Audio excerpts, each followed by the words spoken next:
Very good afternoon, everybody, ladies and gentlemen. On behalf of MCCI Ladies Forum, it is my honor to offer a very warm welcome to all of you for this special e-session on the after effect and outlook for COVID. Friends, we are now bracing up to combat the second wave of the COVID pandemic. This is the time when we gather from what we have learned over the last year and prepare ourselves better.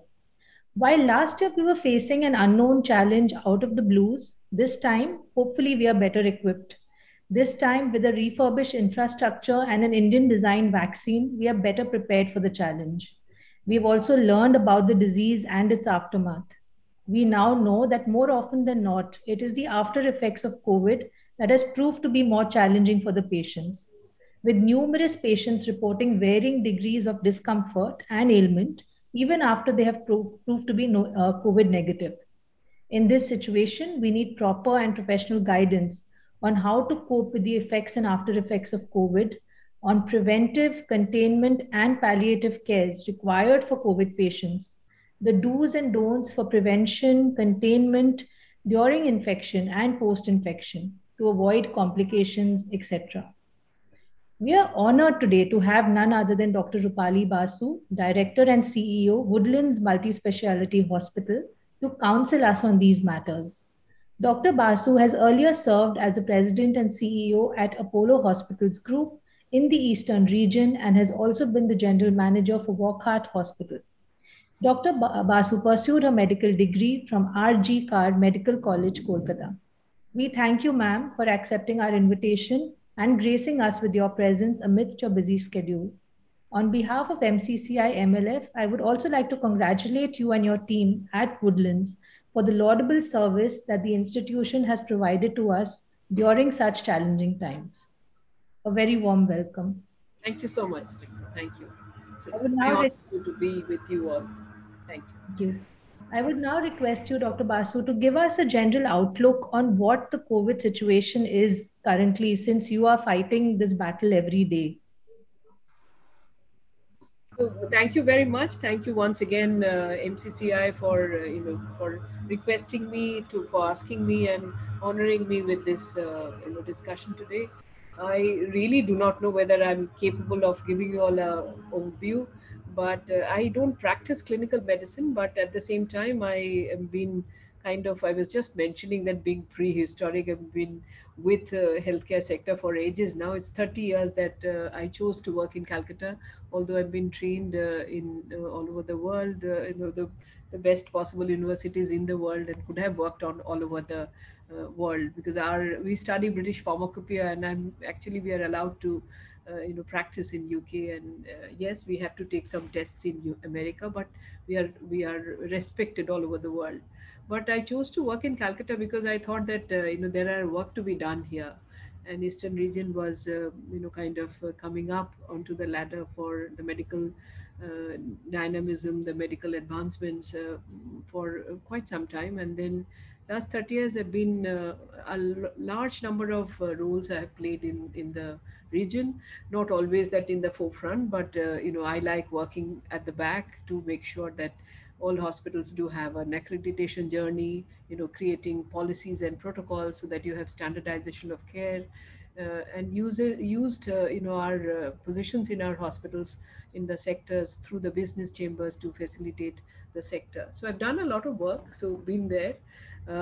I can tell you that we have this COVID is actually a disease, but this whole disease affecting the whole world, and of course our country, and specifically for all of us here in Calcutta, it has become now maybe a sector. I would like the way we look at finance, we look at infrastructure. There are sectors in economy, and COVID is becoming a separate an activity which we need to kind of focus on and make sure, because it is no more a kind of a physical disease which is affecting us physically. That definitely we will have to that itself is happening, but at the same time it is also affecting our mental health, our mental space is being affected, and also our economy. So the entire financial health is also affected by the disease. So the economy or the economic health or the financial health is affected so much by the physical disease that our workplaces are changing, our duty rotas are changing, the way we manage business are changing. There are so many businesses have been directly affected because of COVID. The way we do business are changing. So it's a huge activities which are happening at that level. And of course our mental health, that I think it's there's so much can be talked about on the effect of the disease in our in our minds. It's so much in our hearts, in the way we look at life. It's the philosophies are changing, the sadness, the loss of lives, there's so much to so much of worry, so much of panic, all that because of the we don't know many things, or maybe we know too many things, and we do not know what to do with that much of knowledge. Today's day and age, we have information at our fingertips all the time. So many a times we don't know what to do with so much of knowledge, and so we our mental space is actually hampered a lot. And of course the physical is of course right now, because we are in last 2 weeks we are into the second wave in Calcutta. It has happened, the second wave of the disease, which we all know that first wave of the disease happened last year, and then it went up, and then it stayed for some time, and then it fell. And the way it fell is, we became, like, for us in the hospital it became zero cases. So there was not a single case of COVID in our hospitals. So for a long period of time we had obliterated the disease in our hospitals. Yes, it was there, it was not, the disease was not there, doesn't mean that it went away, but it reduced to such an extent that we never had any admitted patients in the hospital, in spite of having COVID wards and COVID ICUs. So it became zero. So that was the status. And now 2 weeks we have got the second wave, where it has gone so sharp with the number of cases happening, that it's a very sharp rise. I personally think that it will also fall sharp, but then there are, you don't know what will happen. It might have a play too. If it does be there for some time and then fall, then takes away another 1 month, 2 months, then the effect will be even more, much more larger than what a shorter or a sharper fall down of the second wave happens. Naturally, the two are of different connotations, are different, so the implications are different, the effects are different. So the right now the second wave is on, and we have what we have in with us. We have, in this last 1 year, it's a matter of, you if you remember the dates, COVID happened in 31st of December 2019, which is the 2020, which means 2019, yes. So the 1st January 2020 till this one, I kind of identified at that time. Then the pandemic was declared by WHO somewhere in March, and we had our first lockdown in our country in the 23rd March, which is last year. And this is now April, so it is just 1 year over. We kind of had 3 months of almost lockdown, and then we had, we really, I don't need to, tell you the things that has happened last year. Then we, as I said, that it went down to zero in last January, February, March. We actually didn't have any cases. Then it started, rising now in last 15 days, which is, today is 4th. So the last 15 days in Calcutta, it has happened in earlier in Bombay and Delhi and some of the southern states, but primary Gujarat also. These are the three states majorly, and then Uttar Pradesh. These are the, Uttarakhand, Uttar Pradesh, that area. So those are the majorly hit states in our country, and then now we have got it in West Bengal and in Calcutta. So it's huge. So that the caseload when it happens, as you know, the disease can be mild and asymptomatic, where you have the majority of the diseases are in that section. So we don't need to really, when you have and there is testing is abundant. The number of tests earlier and number of tests done this year are much more. So you have very large number of people are testing because the testing kits are allowed and available, and we were having the symptoms, we tested, with the knowledge is also there with us.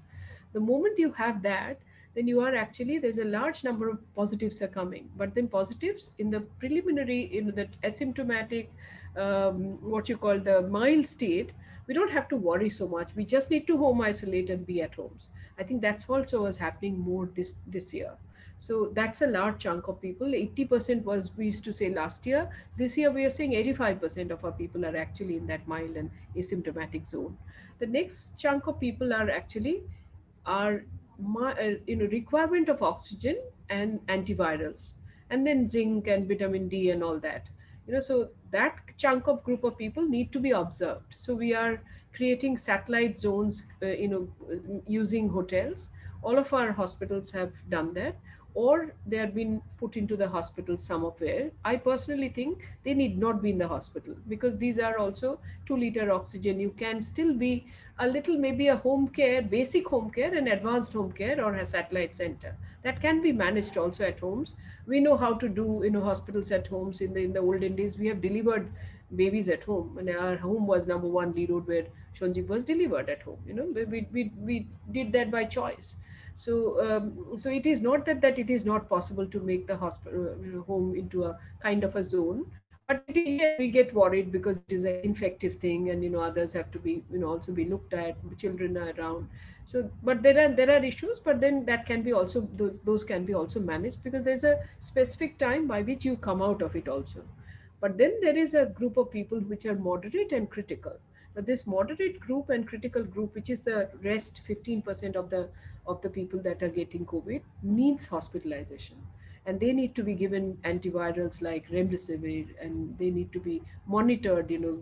Steroids need to be given in the intravenous node. They have to be monitored, given oxygen much more than what the oxygen concentrators and cylinders can do at home. The 2 liter, 3 liter, 4 liter is maximum that you can do, which we don't say that you do. We say that till 2 liters you can manage, but don't go into 4 liter per. That's no, that's too much. So you need to be in the hospital. And hospital zone, you can move up to 10 liter, 12 liter. We've done so much, because oxygen is a therapy. Oxygen is actually part of the treatment. It is not, just, some of the politicians I've heard, when I don't want to name people, but then people say that it's just been given, you reduce it, do it this much, but there is a measurement which the COVID specialists know how much to give. So the doctors will decide how much oxygen you have to deliver. Even I, who doesn't practice medicine, do not know those calculations, because they have been done by the professionals. So you need to also look after this oxygen thing, and antivirals, and looking after their managing them at the hospital is important. And then some of them become critical, where you have to look after them by, they cross that zone and get into a very, very serious cytokine storm and all that, and then go into a ventilator mode, and when some of them go into even ECMO. As you know, that ventilators are actually external lungs. The machines manage your lungs, because your lungs are not working. And ECMO is where your lungs are also outside and your heart is also outside. So your heart is not functioning, your lungs are not functioning. So there is a machine, which I don't have in Woodlands, but Apollo, Medica, some of the hospitals do have, where they have an ECMO machine, where your lungs and heart. The first ECMO machine, of course, in the city, I did it in Apollo when I was there. But now, it is the machine which will handle your heart as well as your lungs from outside. So 50% of the patients actually come out of that situation. It's a very, very critical situation. So that kind of situation, from there also you come out, and then you become, out of 10, 5 will go home, and maybe 5 we will lose. But those are the processes that we have to be done. Those are at the hospital level. Now, once you are discharged, most of us, as Snigdha was saying, and as the topic of the day also, that what do you do with them? How. So they need to be. We have created.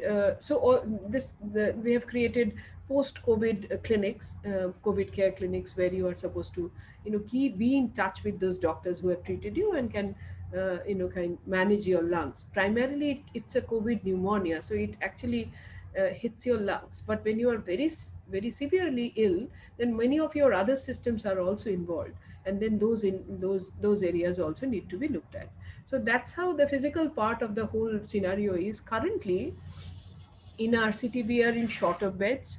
We are short of critical care beds. We are short of remdesivir and antivirals. We are short of, some of the hospitals do have short of oxygen. So there is a little bit of a, your number of people who needs the care, and the number of hospital beds that you have, there is a mismatch. So there is a large number of pressure on the hospitals and healthcare providers.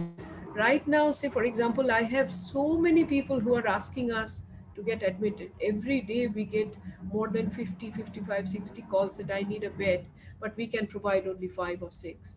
So there is a large number of patients who are actually waiting to be, and we can understand that we are not being able to. There is a mismatch between the provision and the requirement, and that is where what is the situation current is. It's a very very grim situation for all of us at the provider level, and definitely very sad situation for the people who need that care. After all, they need that care. So my suggestion would be that if we can uh, keep focusing on the home care, keep focusing on telemedicine, getting in touch with doctors and looking after patients at homes, and make sure that your antivirals and oxygens and this availability of these comes in, which is what we are working with the government. We have our people who are our hospital association and hospital CEOs individually, and we are all talking to them and trying to put in those across that get these things, which is what I think by 27, 28 that remdesivir issue will be solved. The oxygen issues are not so bad in our city. It is it is better than the other states. I don't think we have issues much here. And then the rest of the bed issues is, of course, government is really really trying to kind of telling all of us to expand. To all of us, our hospitals are expanding, and we are trying to cope. So there is a timeline gap, but we are all trying. So this is the physical scenario and currently, and I think I will stop here and maybe go with the the questions which are specific. It's very grim situation, Snigdha, and all of you, Mansi. And then we have to kind of get through this. Hopefully we have a very, like the way it has gone up, it comes down. It's a very sharp wave. If we can see that happen in the next 2 weeks time, 3 weeks time, then we'll be kind of managing the situation. Thank you, doctor. I mean, that was very informative. I would like to start by asking you that, since a lockdown is a very difficult thing to do, and we know the kind of economic impact that has. So what's happening now is that everyone still has to continue with their lives and try and make sure that work is happening, but still take precautions. So in this second wave, what are the precautions that one should take? And if you could just help us with that. So, as I was just talking to Chief Minister day before yesterday. She had a meeting with all of us, and then they were asking that what advice is, what is futuristically, what should you do? So, I think that my answer to that was that if the existing infection, already the people who are already infected, we are managing by increasing beds, getting this oxygen ready, and medicines and all that, which is what it is right now. But how do you prevent the new infections to come in? That's, if we already stretched with our resources, then we should really try hard to stop the new infections coming. The new infections coming, is the way to stop is to do the COVID protocol. And whatever said and done, COVID protocol we all know by now. It is social distancing, it is wearing masks, it is washing your hands 10 to 12 times a day, it is not touching your face, it is saving yourself for not getting the disease from anyone whom you think there may be, which may be you too. So you should not give it to others, and others should not give it to you. So that whole concept of, that is how the concept of lockdown is. Lockdown does it by structuredly. It just kind of stops everything that you don't have structuredly. You are not doing. You're not being able to meet anybody because you are at indoor. You can't really, you have to. If you are at indoor, then wearing mask with the people, and inside the house, we can go into the detail of that. The basic concept is that you have to protect yourself and protect the other person in front of you. So and discussion is, this protection is happening with social distancing, because through your, how the disease spreads, it spreads with when we talk. So if I have somebody which is close to us, it is through the the little droplets which comes out through our cough. We all know that. And it is not by air, it has not changed. The by the way, how it happens, that has not changed. So it's still from the cough which comes out from your mouth, and it falls on the on the areas that is there. So if you touch those, you need to wash your hands.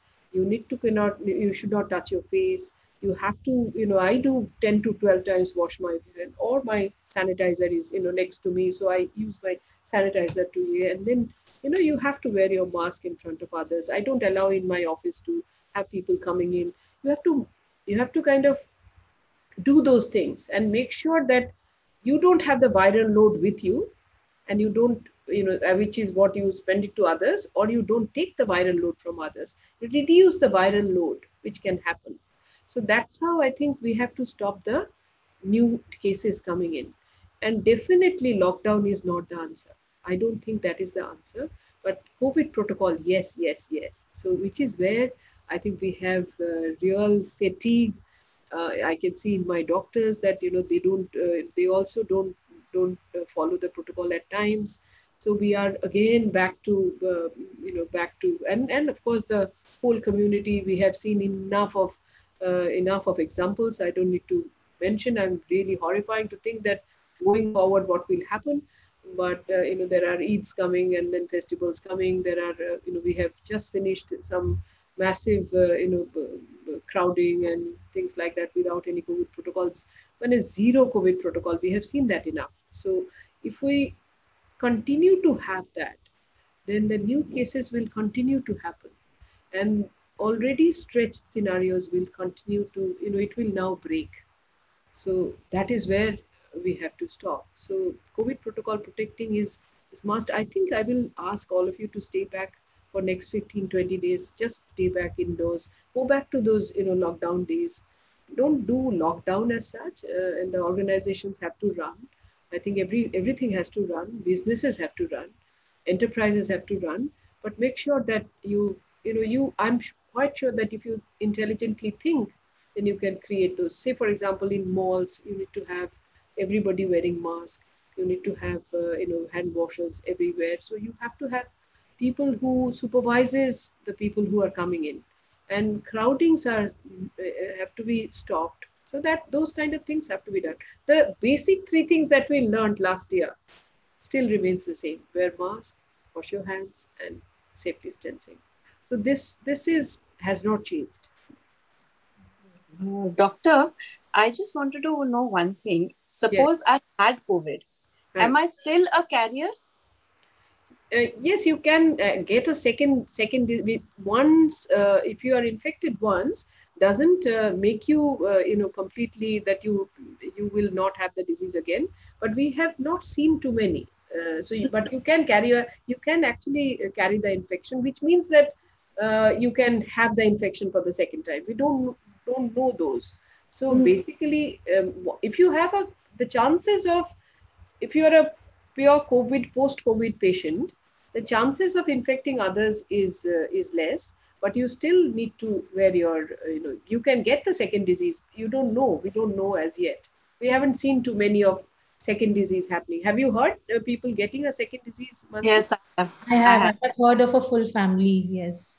So, no, my question is, if I have just had and I have my antibodies, but I will not get it right now, but could I be a carrier force? Like, could it be somewhere there, and if I sneeze and it comes on someone, I could be a carrier, potential carrier. That's what I want to know. Yes, you can. That is the nature of this disease, when it is not giving us any respite. Yes, you can. Doctor, there's an interesting question from the audience. How safe are people who have taken the first dose and who have taken both doses of the vaccination? So once you get the first dose of vaccine, your antibody starts, happening in the body, but it doesn't really enough, large number enough to protect you. So the second dose of vaccine, and after 4 weeks after the second dose, is when you have the maximum number of antibodies. They say that even 2 weeks after the second dose, you still have a large number, but 4 weeks after the second dose is actually the time when you are really protecting. So this 2 months from the first dose is again a very crucial time, because if you get an infection at that time, which is what has happened with many people, if you have got the first dose and they've got the disease within maybe 7 days, 10 days, then there is always a question mark on the vaccination process itself, that, whether that was right or wrong. but it is, you are not protected. So you have to still be maintaining the COVID protocol, which they must have loosened. It's very easy, I personally have got this mask fatigue now. Not been able to do it after this many months. I know that I have got two dosages of vaccine. I have checked my spike protein antibody, which you can do, and I've seen that I've got very high body response to 50 international units, which is very high immune response. But still I need to be protecting, which I'm not doing at times. So I'm trying to trying to do it 100%. It happens. What I'm trying to say is, it does happen, the fatigue happens, but we have to still kind of try to not be fatigued. That's what I would say. Two dosages to 1 month, after two dosages where you get the maximum antibodies. And for Covaxin, you have to try there are tests which you can give you the measure of what is the level of antibody that you have, which is the spike protein antibody. Some of the labs do. And for Covaxin, the people who are taking Covaxin, that's a different kind of antibody, because the two vaccines are of different types. And doctor, why is it that the second wave, the cases spiked so fast? I mean, why? What is the difference between the two waves actually? It's a different strain altogether, Snigdha. There's a different strain now, and it's an India strain, and it's our own strain. It's no UK or Africa or any other strain. It's our own strain which has muted. The virus mutates, so it changes its character. So it has, this new strain has suddenly, there is a new mutant variety, which is I don't think we have identified in the labs, but we know that this is how it is happening, because otherwise this sudden rise of this last 12, 13, 14 days, this rise of people wouldn't have happened. The people were also mixing about 3 months back too, but it didn't happen then. People have become pretty lax, and people were actually lax. Where did we see full-fledged COVID protocol until and unless they were lockdown? Lockdown period, yes, people were not being able to go. But the moment the lockdown was lifted, did we really see a real good COVID protocol for everybody? No, I don't think so. I've gone out every day in this whole, whatever, the 13, 14 months. And I notice people. So I've never seen that people are, all of them are wearing masks. Whether chief minister puts in the rounds and, people do talk about, but I don't think people followed. I don't think that they followed. Then what is the change has happened that this 12 months we are getting this huge number of cases again. That's why the second wave happened. It can only be answered by that there is a new variety of new mutant, which is a new strain has come in. And that is the virus which is creating this havoc. And actually between the last and this time, children are getting affected. Yes. Where, little babies, little children, which were spared last time. This time children are affected. This time, again, the death rates are almost similar, I would say. Last year, the number of deaths which has happened, the percentage of death rate is also same as last year. Again, that middle 50 plus is getting more, the elderly is getting more suffering than the younger. But children are getting this. That is a change which we are seeing this time. And doctor, the new strain, is the vaccine equally, effective on it? I mean, considering that the research to create the vaccine was done based on the earlier strain. So it's a good question, Snigdha. We also question, but if I can tell you the statistics. Say, for example, in our hospitals, we did the healthcare workers were the first priority list when we started the vaccination on the 16th of January. So 16th of Jan, then middle of February and middle of March, we all got our antibodies. So the number of healthcare workers which were affected by COVID last year, there were very large numbers. Say, for example, my old hospital, Apollo, I think there were some 900 or close to maybe more than that. People were affected, doctors, healthcare women and nurses, technicians, the people who are working in the hospital. In my small hospital, Woodlands have about, say, 850 staff altogether, and we had 150 people got over the period of year. I never had an exposure, but that has this time is in ones and twos and fives. So it's not that has not yet happened. Now, this is too short a period. It's a 15-day period. We might have in the next 15 days, if we see a large number of similar number of doctors and staff are getting affected, then I will have to say that, yes, it is not working. But right now, I think I'll still have to say that vaccinations are working. And some amount of protection is there with Covishield. Most of us have got Covishield in the hospital, but many people have got Covaxin also. So, the vaccines are also different. So we'll have to, there has to be agility in the pharmaceuticals. We are in India as a pharmaceutical, as a pharmaceutical, country, we actually top the world.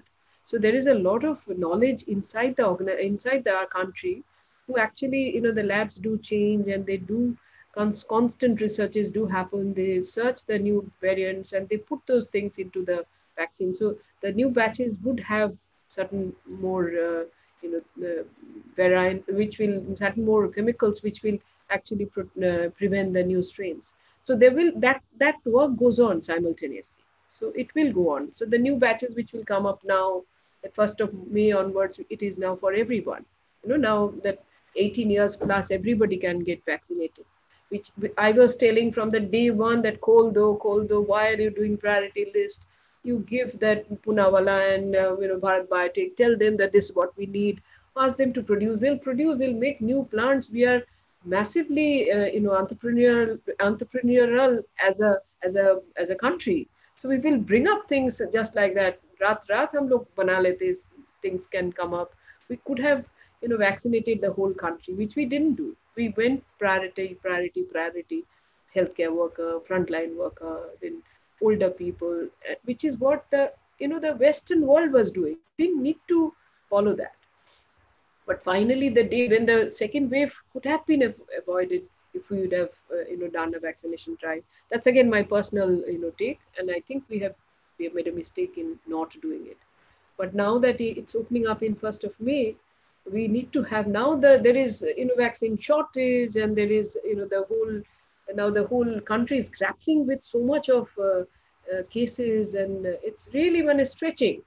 Absolutely, our resources are getting stretched. Now we are saying that yes, now you can go ahead and do it. So I really don't know. I'm scared that what will be the numbers will come. We have vaccine shortage also currently. We have not been able to get Covaxin. We have stopped giving first dose vaccines, which is what, initially, first 3 months, you won't believe we were sending back because people were not taking. I asked for 440 vials every day, which is 10, each vial can give 10 dosages. So it's a multi-dose vial. So we were getting 40 vials. We still get 40 vials. So 400 is what number I thought. Because initially I thought 100, then I thought the second day, first day, itna people came over to Woodlands. I thought that no, 400 is number which I have to minimally do.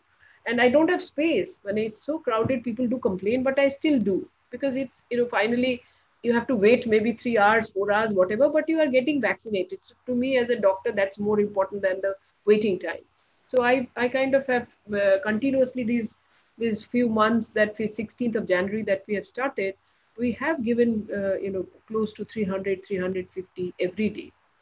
But now from 1st May onwards, I don't know what numbers will come and how much we'll be able to really do, because there's no vaccine currently. So they're saying, the country is saying that they've been, now they're asking for more production. So I don't know how much we'll be able to really. Now I'm losing my little confidence. We were sending back. And each vial, we were giving 11 dosages because, it's 0.5 ml. So you had a little more. So we never wasted anything. We gave 11 people, when you have 10 vials, but 11 people were 10 dose vials, we were vaccinated. So every hospital was doing, and we are very connected doing that way. And we are very connected through WhatsApp groups, government, us, we have so many groups now. We have the RT-PCR group, we have, bed group, we have this group, that group, sab hai. And sab mein you have the chief secretaries and the decision makers of the state, which is a good thing because you are working together to solve an issue. But then issues are being still created. And if your issues have been done, then you have to again, work at it. So I have lost a little bit of, last few days I'm a bit bit worried. I normally are very positive and I know that ye kar hi lenge, no problem. That confidence level is hit a little bit now because of the situations. I like, say, for example, remdesivir. It's a drug which is antiviral. It's a very important drug for us. It may not be the wonder drug, but it is a very important drug, and it reduces the hospital stay. It makes the person. I have seen patients which gets 2 dosage of remdesivir, next day they become so better, so visibly better. So visibly better when they're so sick. That's why many people say it's a wonder drug. But then each person has to get 6 vials, because you have 2 dosages on the first day and 5 days. So 6 vials have been you need for one person. So I'm right now I have no stock. So if I have yesterday I have admitted say 13 new patients who needs remdesivir, I'm getting only 13 minutes 3 or 4. So the rest are getting the next day, and they're coming in a particular patient's name. As a hospital, I need to have a stock. So today the CISF director said that, can you give us some remdesivir? I couldn't give. You feel so, previously if some hospital is asking for, you have a ventilator, I'll say, ha, ventilator bhej deti hu. We work together. There are things which government has asked from us, and they don't like to say, because they're big people. They don't like to say that they have nothing. But sometimes we have worked with, many times we work with them. And in private hospitals in our area, we have done so much. We have taken patients we have to work together. We have given ventilators. I have taken ECMO machine. I have sent two of my patients to Medica. We do those things. I have sent so many times, your equipment is, down. So we share.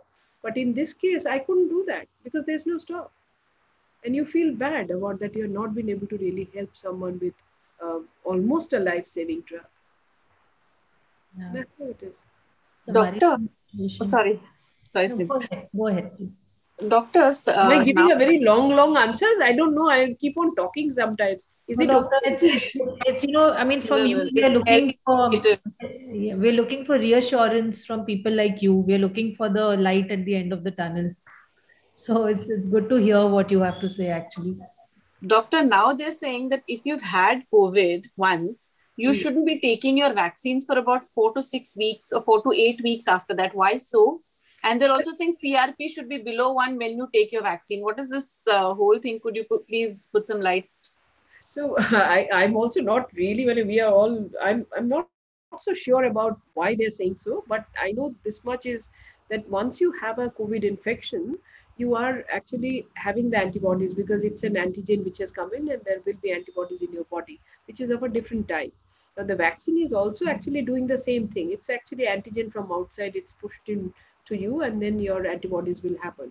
So we don't want to mix this whole thing. That's why we say that one kind of vaccine, and you take that one kind only. Give it a little time and then take the next type, because your body responses of different types of responses mixes each other, and there will be confusion inside your body with the antibodies that the type that you have.